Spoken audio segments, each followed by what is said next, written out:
Yeah. music, it's like it's more than just the sounds, right? It's like a direct line to the heart of a culture. What do you say? Yeah, definitely. It's like all the joys, the heartbreaks, all the history, like it's all there wrapped up in the melodies, the lyrics, the rhythms. Yeah, it's like a reflection, Oh, you yeah. know? Music kind of acts as this mirror to a culture, reflecting the stories a society tells about itself. Exactly. And today we're using that mirror to take a look into the world of Israeli rock musician Barry Sakharof. Oh, fantastic choice. Yeah, and what's so fascinating about Sakharof is how his music, it's not just rock and roll, it's this fusion of like East meets West, right? Right.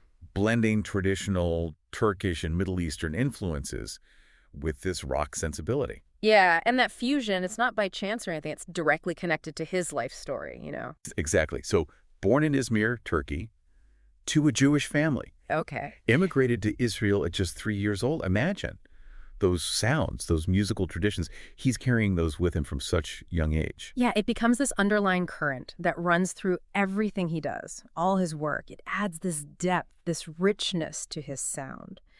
And you might not always consciously recognize it, but you feel it. You feel it, absolutely. Yeah. And he really dove headfirst into music early on, starting his career at 16, playing in clubs, forming bands. He even moved to the Netherlands to pursue, really chase those musical ambitions. That's dedication. Absolutely, yeah. Yeah. And that dedication, it led him to form Minimal Compact, which for our listeners who may not know, became the first Israeli rock band to achieve international recognition. Right? Huge. They even set their sights on the American dream, planning a U.S. tour and everything.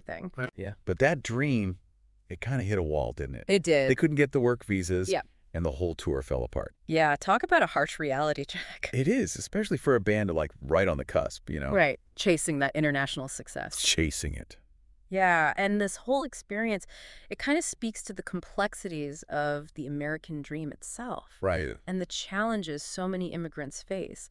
Sakharov's story, it really embodies those hopes, the setbacks, the constant push and pull of going after a dream but in a new land. Absolutely. And you can't discount that experience abroad, right? Yeah. It deeply impacted Sakharov. Upon returning to Israel, he would reconnect with a former musical collaborator, Rami Fortis.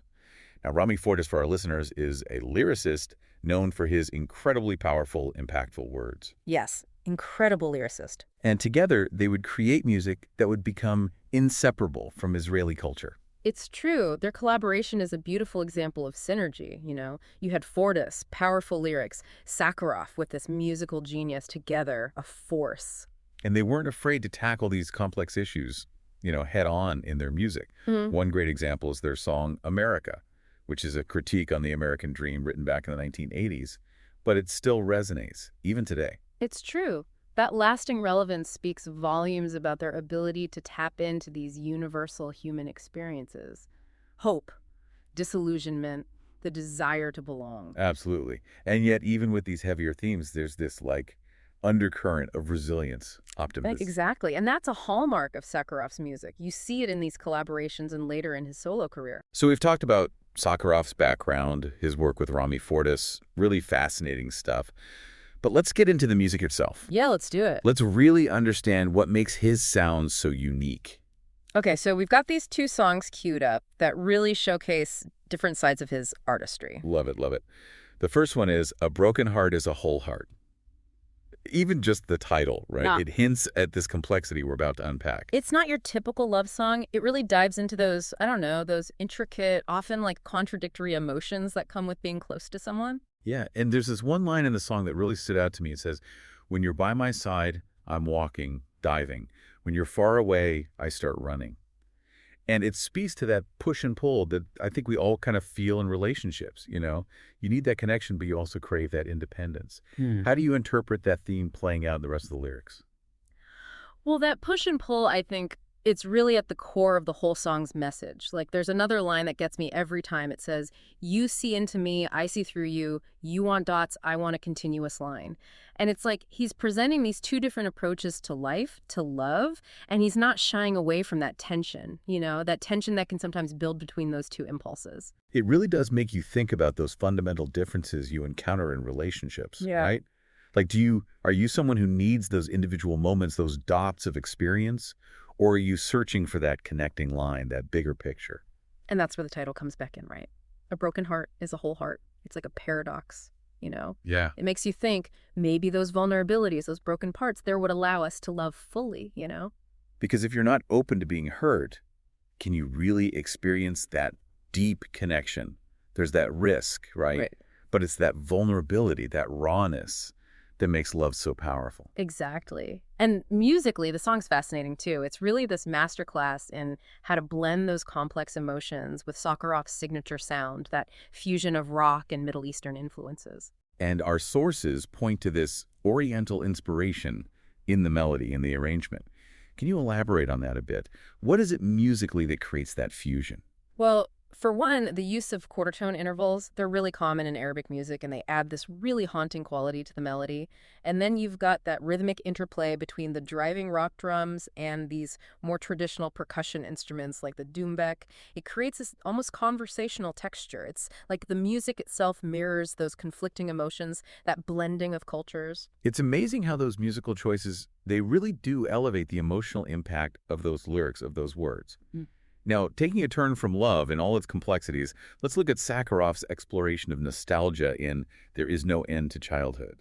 Oh, this one always gets me. It really captures that bittersweet longing for simpler times, that realization, that childhood, it's slipping away. And that's such a universal feeling, isn't it? No matter where you're from, that sense of time passing, of childhood ending, it's something we all grapple with at some point. For sure. And the lyrics paint such a vivid picture. There's a line that says, "Come and hold my hand tight, and let's go on a mysterious and nice journey. Yeah. We'll hug the teddy bear, draw clouds, we'll take a gun and fight like grown-ups." And it's just so powerful, Oh, you yeah. know? You have that childlike wonder right alongside this awareness of the adult world creeping in. It's those contrasting images, the teddy bear, the gun, that really get me.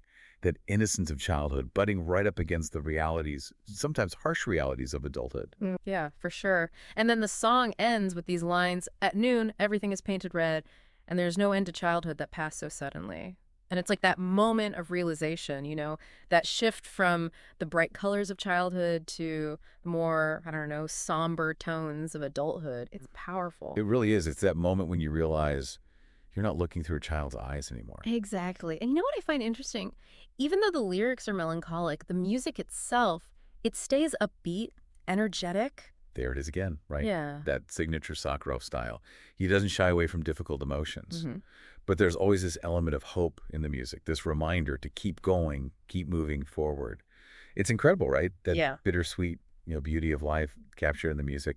And Sakharov, I think, he just nails it. He really does. And it's more than just the individual songs, right? When you take a step back and you look at all of his work, it gives you this incredible lens through which to understand, like, Israeli culture as a whole. It's true. It's like we've been on this sonic journey. And along the way, we've hit these cultural touchstones, these insights into the immigrant experience, into the fusion of Eastern and Western traditions. It's true. You can hear it in the music, that fusion of sounds mirroring the cultural landscape of Israel. A Sakharov's story, his journey from Turkey to Israel to Europe and back, it kind of becomes this metaphor for that cultural blend. I totally agree. And what I find so interesting is that he doesn't shy away from those complexities, those contradictions. He leans into them musically, lyrically. Yeah. And by doing that, he creates this like really rich and nuanced portrait of a culture, one that embraces both its Eastern and Western influences. It doesn't have to choose. It's beautiful. Yeah. It reminds us that music just has this inherent power to, like, I don't know, transcend borders. You don't have to speak Hebrew to connect to the raw emotion in Sakharov's voice, that longing in his melodies, the energy. I'm with you 100%. It's proof that music has its own language. No matter where you're from, you can listen to a Barry Sakharof song and find something that resonates, something that connects with your own life, your own experiences. It's true. And for you, the listener, if you're at all interested in music that challenges, that inspires, that really makes you think and feel, do yourself a favor and dive into the world of Barry Sakharov.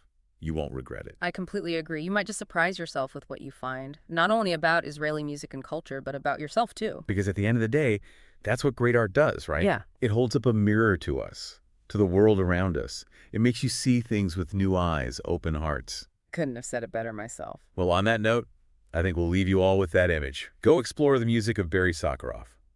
It's been a pleasure diving into the world of Israeli rock with all of you, into the artistry of this really unique musician. Until next time, Keep exploring, keep listening, and keep those minds curious.